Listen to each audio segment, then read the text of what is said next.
Hello there, my name is Sixo, but more on that later because we've got more Transformers Missing Link to talk about today. And let me tell you, this is the big one because not only have they remade the gorgeous G1 Sunstreaker, but they've also released Cordon, which is a homage to the original Diaclone police Sunstreaker from the early 80s. I just can't believe this thing actually exists. Anyway, needless to say, both of these toys are extremely special in my eyes, so we're going to be getting into all of that today, checking out the transformation and everything involved with both these releases and doing plenty of comparisons along the way. And by the end of all of that, we should have determined if this is indeed the most exciting thing to happen to Transformers in quite some time. Are you as elated for them as I am, or are you feeling a little bit ambivalent? Be sure to let me know in the comments, and of course I'd also be very grateful if you could drop me a like for today's effort as well, please, and subscribe to the channel if you haven't already. Final thing before we begin, this review is brought to you by TF Source. You will find a link to their site in the description below, and you should absolutely go and check them out because they've got plenty of Missing Link stuff in stock and available for pre-order right now, and many more Transformers besides. Anyway, so far the yellow guy has not disappointed one bit. It's a great design, homaging a G1 classic, one of the most important Transformers toys of all time, the original, and this is just breathtaking. Beautiful chrome, lovely finish, great paint.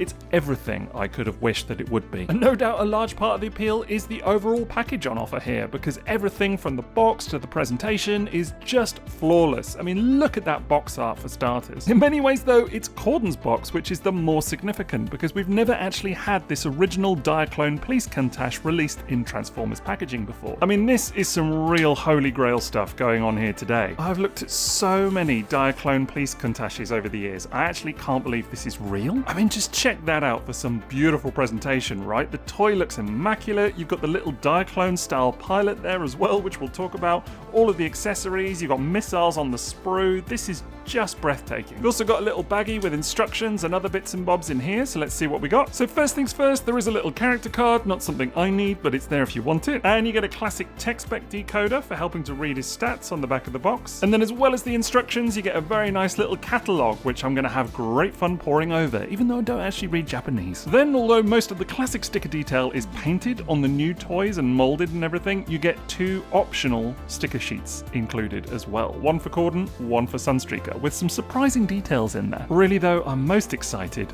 about the toy itself. And my word, I genuinely cannot believe what I'm seeing here right now, right? Like, both of these are undeniably gorgeous beyond belief, but the police Countach, Cordon, this is just another level, something that I never would have thought possible in terms of reissues or re-releases or remakes or whatever you want to call this, but I'm just so pleased that it's here, and especially that it's so well done, right? Like, this just looks immaculate. And I say that as someone who spent the best part of the last few days being wowed by Sunstreaker. Now again, I think so much of what makes these Missing Link toys work is this sticker detailing here, because it's not stickers anymore, it's molded detail and it's all painted. So on the classic toy, this was a sticker, but now this chrome and everything has all got that etching into it, and it just looks so good. Similar story on Cordon, of course, where if anything, it's even more vibrant with this beautiful yellow, the red, the blue. This is a premium finish right here. Slightly strange that neither of them has got the classic Countach logo on the rear spoiler just there. That was a real trademark of the original toy, but I did read that there was a reason they couldn't do that, so a little bit of a shame, but it is what it is. One element that really works on Sunstreaker is the color matching. I mean, there's no mismatched yellow going on here. You know, everything looks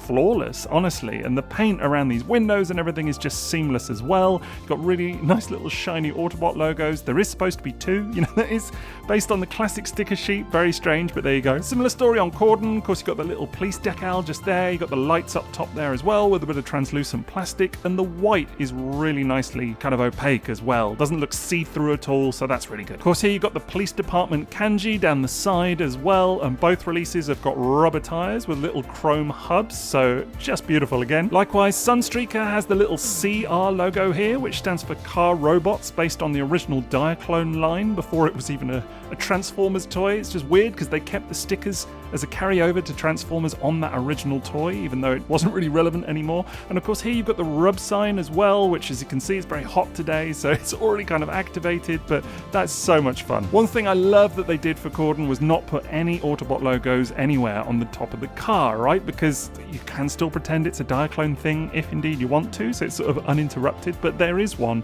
just here underneath the foot and the kind of bonnet of the car, so that's really appreciated. Now, another classic twist, you can install these little shoulder launcher things on the back of the car mode like so, like little boosters almost. Some people might prefer to leave them on because then they're in place for transformation already, but you know, it's a little bit of fun if nothing else. I do take them off for car mode myself. Speaking of decals and such, obviously Sunstreaker here still has his kind of classic red sections, which again was a carryover from the Diaclone toy because this yellow colour scheme was never released in Diaclone. It was just the red and police versions, and the yellow Transformers version always carried the red Diaclone version stickers, except here now it's painted detail. What's kind of fun is that for the first time ever they've actually included a set of yellow stickers here, so if you wanted to kind of correct that 40-year-old mistake, if indeed you'd want to, then you can, or you can put on a set of red stickers as well to kind of get the authentic G1 toy look, which is a bit of a novelty, so options. Now, one element I do really want to highlight on Cordon is these little pieces of detail just here, which on the original were stickers of course, but here is molded detail, and you'll see that here you've got these little vents just poking out from kind of the rear engine intakes and all of that kind of stuff just there, and that is the way that it was meant to be on the Diaclone toy, and they've obviously recreated that here. In contrast, you'll see a very different molded detail on Sunstreaker, and that's because the instructions for the original Transformers release got these stickers on the original toy the wrong way around. So actually that molded detail is just kind of swapped, and the fact that they actually retooled this for both Cordon and Sunstreaker for the Missing Link to kind of make it accurate to both sets of stickers is just wild to me. I mean, this is how you do super slavish recreations of 40-year-old toys, right? This is how you bring this kind of reverence to this line and all of the kind of faithful recreation that's gone into it. It's just exceptional. And certainly comparing the new Missing Link with the vintage original, you can see just how close they are. I mean, you could almost be forgiven for thinking that they're the same toy. And obviously my vintage copy is missing a couple of stickers around the front bumper there, and you've got the extra headlights as well on the new version, but this is incredibly close. Dare I say though, as much as I love my vintage original, I'm a lot happier handling the Missing Link in many regards, because as much as I love this version, it is 40 years old now, so it's a definite handle with care situation, so there's a lot of benefits to the new figure. It's also, by the way, quite a bit heavier, because the vintage original clocks in at 79 grams, whereas the new toy is a comparatively impressive 108, almost 30 grams heavier, which just shows you that there's clearly some extra engineering gone in under the bonnet. And in terms of other comparisons, here you can see the new Cordon with the classic red Countach from Diaclone, what would now be known as Spin Out, and I'm sure they will do a Missing Link spin out somewhere down the line before too long, but still, this is a real thrill to see. As I say, I never could have imagined owning a police Countach, so this is just wild. I mean, this is kind of like the holy trinity of Transformers, right? It's just amazing to see these three gorgeous colour schemes lined up on my desk for the first time ever, you know? It's a real thrill. And this to me is just one of the major benefits of Missing Link. It's not just about bringing back the old toys that we already know, it's about the repaint potential, it's about all those Diaclone recolors, it's about lots of stuff. I don't know, I just blown away by it all, to be honest. Now, one thing both of these toys have as a nod to their Diaclone heritage are little drivers, and they are modelled after those original pilots, but there are some differences as well. And in this case, you can see from the Sunstreaker version that it's kind of got a colour scheme that's meant to resemble Spike from the G1 cartoon in a bit of a weird twist, but still a very cool inclusion here. I mean, it's quite nice paint on these guys for such little things, it's got to be said. Do have a little bit of articulation at the limbs as well. I mean, getting them to stand is a bit of a process. I found that they were falling over quite a bit, but still really pleased to see them included here. And then of course you can stow the little driver inside the cockpit just here. Now you want to make sure that his arms and legs are folded first of all, and then you can just go ahead, kind of slot him in there quite nicely. Just fits very snug, but it will go. And then you can close up that little roof section just there. What is nice on the Missing Link toy is it's got these little tabs to help secure that roof section, which I really appreciate. Anyway, it's the same for the little chap that comes with Sunstreaker. Again, very snug little fit, but it just just works so well. I really hope they do more of this kind of stuff on further Missing Link releases, because I just think this is so cool. There is more to these guys as well, because like the vintage Diaclone drivers, which you can see on the left here, and the new Diaclone pilots on the right, they also have magnetic feet. So you'll be able to use them with stuff like Missing Link Convoy's trailer and things like this. So again, I just hope we get more of them in the future. Speaking of Convoy, here you can see how they shape up next to that figure. And this again is just too much for words. I cannot wait to see more of these toys. You know, when we get stuff like Blue Streak, Wheeljack, Hound, you know, the list is endless, all lined up in this fashion, all looking suitably minty and new. Just gonna be incredible. And as simple as it may be, you still get the fun of stuff like being able to put them in the trailer with Convoy. It's an old trick, but still great fun. Then of course you can throw into the mix the two mini-bots that we've had so far as well, Bumblebee and Cliffjumper, and honestly, I'm so happy with how this line is turning out so far. I cannot wait for RC next and whatever else is beyond that. I just think this is exceptional stuff. But anyway, the other big thing to talk about here is of course the transformation, because it's very different to what you might expect from the vintage toys we're going to see. So the first thing you want to do is just get that windscreen open. Now, I guess you should remove the pilot. You can leave him in there if you want, but just as valid to get rid of him as well if you prefer. Next, you want to pull these legs down. The only thing is that they're quite stiff, so you may find it easier to separate the legs out first, but there you go. Definitely a bit of loosening off required on that one, but once you've got it done, you can then actually just separate the feet into two. The feet themselves just push out slightly to the side, and again, this is all very stiff on my copy, but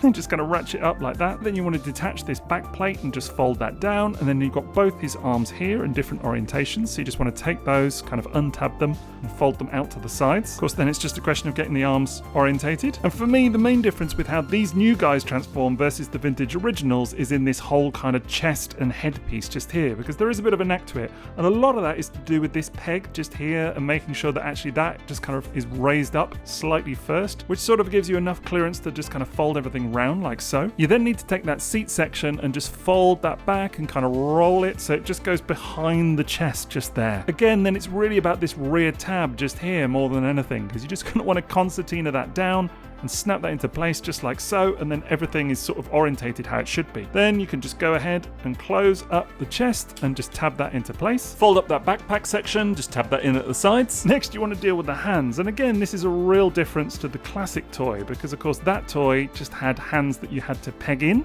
separate pieces, but here you actually fold them out of the wrist like so. Then you want to go ahead and put in his little shoulder launchers on the side just there to kind of complete the look. That just looks great. And then you want to fold the head up. And then, oh my word, you have one of the most gorgeous new toys I've seen in quite some time. This is simply stunning to behold. Cordon is just an absolute masterpiece of a thing. A little M, right? Little M masterpiece, but just truly captivating.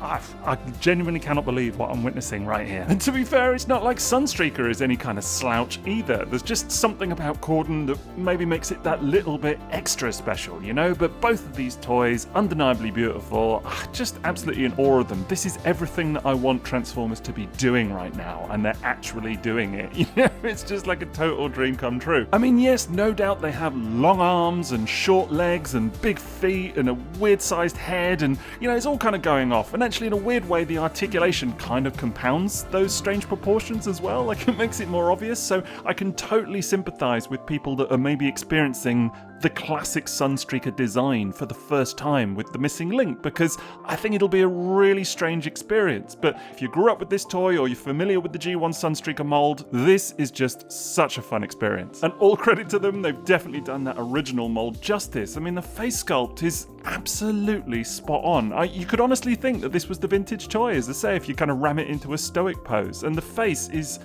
the angle of it, everything, just so good. Same is true on Cordon, of course, but in this case you've got the little red earmuffs, which I just think look so cool, and the red eyes, just wicked. Again, worth talking about that reverse sticker detail, because this is how the stickers were orientated, with those little vents this way round on the Sunstreaker instructions from 1984, which is technically incorrect to the Diaclone, but the fact they've replicated that quote-unquote incorrect molding here is just incredible. Whereas, you know, here on Cordon, you can see how it was supposed to be versus the original Diaclone toy with those stickers kind of the other way around, and the molding here has replicated that as well. So that level of attention to detail and that retooling, unprecedented. So strange to not see the Car Robo logo from the vintage original represented here though. There is a sticker that you could put in place, but a little bit of a strange choice. Cannot get over how gorgeous these painted flourishes are on Cordon though. Look at that detail. Same is true on Sunstreaker, of course. I think it's just the fact that there's a little bit more colour on Cordon, so it sort of makes it pop a bit more, but this is still great. And truly the fit, the finish, the presentation, the paint, everything on both of these toys is just top tier stuff, you know, and really kind of elevates them to that sort of premium collectible status, I suppose. Now, there's plenty to say about the articulation on offer, starting with the head, which of course can look up and down thanks to the transformation, but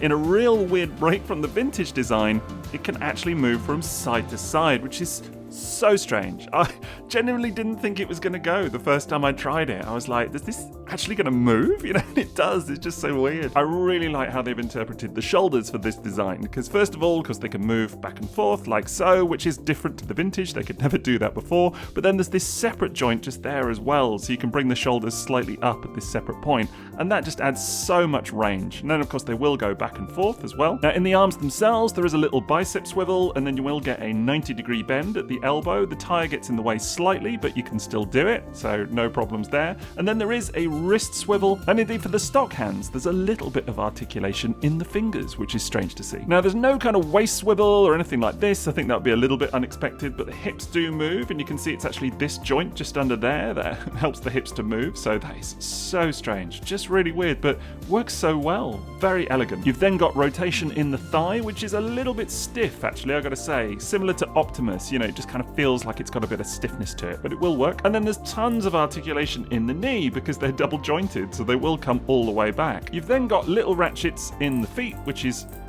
very satisfying. A little click just there, and there is a very decent ankle tilt. You've also got these little bits on the back of the heels, which of course on the classic toy this was just joined up between the 2 feet, but here you can move it around a little bit to kind of fit the pose. Bit of a strange one maybe for people not familiar with the vintage design, but I think they've done a great job with it. And all told, it makes these guys a lot of fun to pick up and play with and pose. And you know, you're never going to eliminate all of that early 80s awkwardness from these designs, but I don't think that's the point here. They're not supposed to be like 2025 action figures in a way. They're supposed to be like the original designs got up and came to life almost, and in that regard I think they really succeed. I think you need a bit of that kind of clunky, awkward early 80s charm baked into it, and it really succeeds here. This is great fun. Of course, the other thing here is that if you do join up those back heel sections, then you can have them in much more of a kind of classic stoic pose as well. And to that end, they've even given you a set of removable fists that resemble the originals to replace these ones. Now, you can flip these fists back inside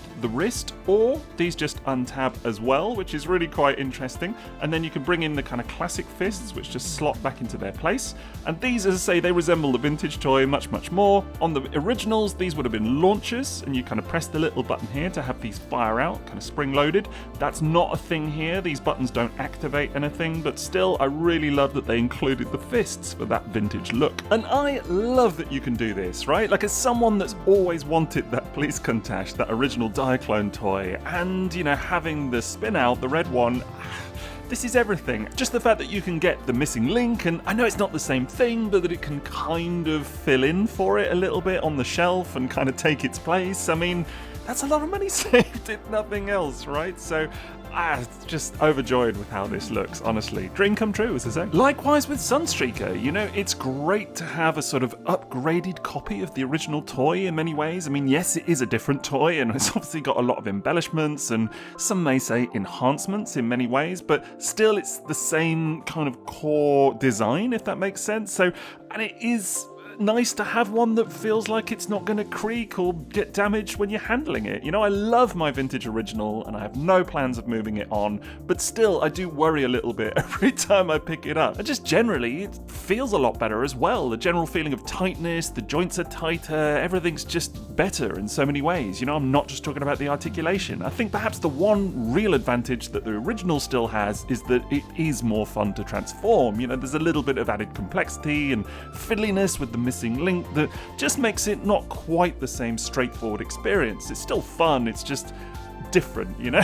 So, but still, on the whole, if they were to do a Missing Link of every classic G1 toy, I'd be into it, man. It's so good. I mean, seeing the three of these together, what can I say? I do think that they will do a spin out as well. I think it's a given, isn't it? Surely it's a certainty, and I'm very up for that. I love having the original again, but yeah, I really hope they do that. And maybe more recolors besides, you know, get weird with it. Do a green one or a blue one or a gold one, or just get happy with it, I think. Now, of course, there are some more accessories and bits and bobs. So first of all, you've got these missiles on the sprue, which you just kind of want to very carefully work off, like so. That takes me back. And then just as with the vintage original, you can pop the missile in place of one of the hands or both of them if you prefer. Again, no shooting action or anything like this, but that can be done. The big news here is that Sunstreaker and Cordon both come with a newly designed rifle, which some have said looks like Sideswipe's gun, and indeed it does, but it's also quite a close approximation of Sunstreaker's gun from the cartoon. And if you pop in the new style articulated hands,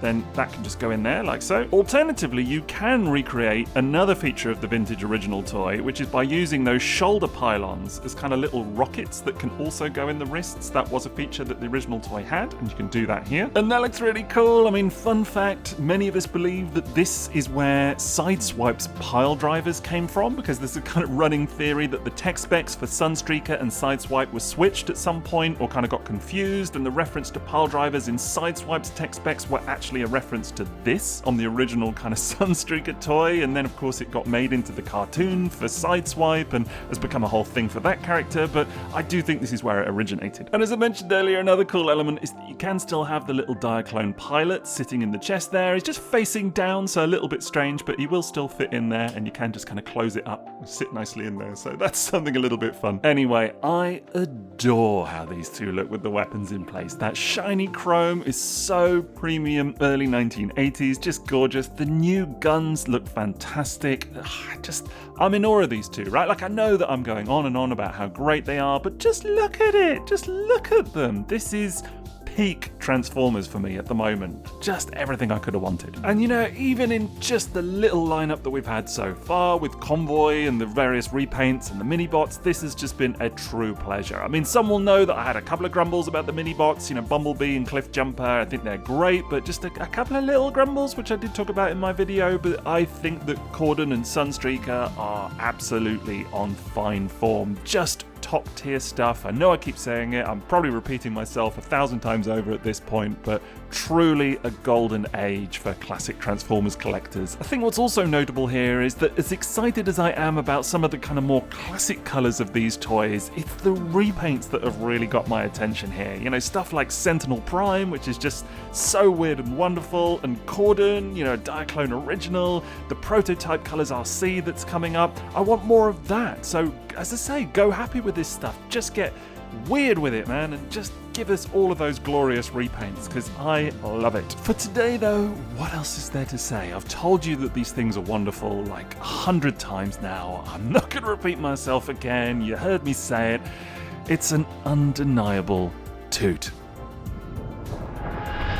Now, as already mentioned, this review is brought to you by TF Source, so you will find a link to their site in the description below, and you should absolutely go and check them out for all your Missing Link and other Transformers needs. I would, of course, also be grateful if you could leave me a like for today's effort, please, and consider subscribing to the channel if you haven't already. But otherwise, that's it from me, so have a great rest of your day, and TTFN.